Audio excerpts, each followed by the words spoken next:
The Australian road trip is under threat with new data showing the cost of hitting the highway doubling in just 5 years. Joining us now with your guide to avoid being priced out is Quinton Long from the Australian Traveller. Quinton, I used to go on road trips all the time. This is heartbreaking. It is very heartbreaking because cost of living pressures, all those sorts of things are building into making road trips more expensive than ever. But they don't have to be. But quickly, just the average cost of fuel back in 2021 was about $1.40, $1.45. That seems like a long time ago now. Cost of living pressures, obviously, everything is more expensive. So you pack the Nissan Urban up with all of the toys, all the bags and all the snacks. Is there any way to make it a little bit easier before you set off? Absolutely. By the way, I learned to drive on a Nissan Urban. Same. So look, set a daily budget. That way you absolutely know what you're going to spend and you can stick to it. Otherwise, you're actually just shelling out cash left, right and centre, not keeping control. Plan your accommodation, particularly around self-catering. That makes it a lot easier, a lot more affordable. The other things I look for there is free camping sites. Obviously, that makes all the accommodation costs really cheap.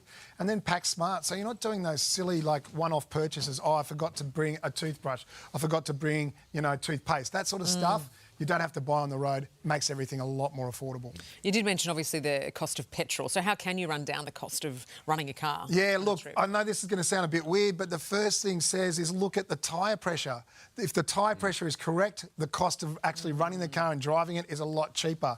Also, look for different ways that you can get to places. The best speed that you can drive a car at for fuel efficiency is actually 90 k's an hour. And that explains why all those people towing caravans are doing 90 k's an hour, not 100 and plus. Well, that's a good thing though, right? That's right, absolutely. And then avoid rush hour. It seems like it's very logical, but there's great apps in Australia now that will tell you where the cheapest fuel is near you.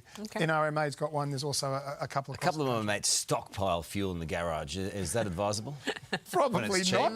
It's a little bit dangerous, Carlos, but, I'm not one to judge what one does, but, Let's not endorse that. No, I won't be doing that. All right, so let's snag a deal when we get there. When you get there, think about free activities. Most of these destinations now have a host of free activities. They're all available on their websites. They actually promote them, and that way you can actually have a great time without actually spending a cent. And obviously pack your own meals. That does reduce the cost of travel. I know it looks a bit tedious, but actually really does help, keep a lid on costs. We used to always drive up to Queensland from Victoria. Hey? That's a well-travelled route. With window up, air conditioning, Yes. Playing games in the back seat. But where can you go that's a bit lesser known these days? Yeah, look, I'm a big fan, just talking about Victoria, of the Silo Art Trail out the Wimmera area. They've actually established that in 2016 and now continue to do it. It's all these amazing old grain silos that they've put murals on. Very cool. Absolutely. There's one out of Brim, which is absolutely fabulous. I love the Perth to Esperance loop.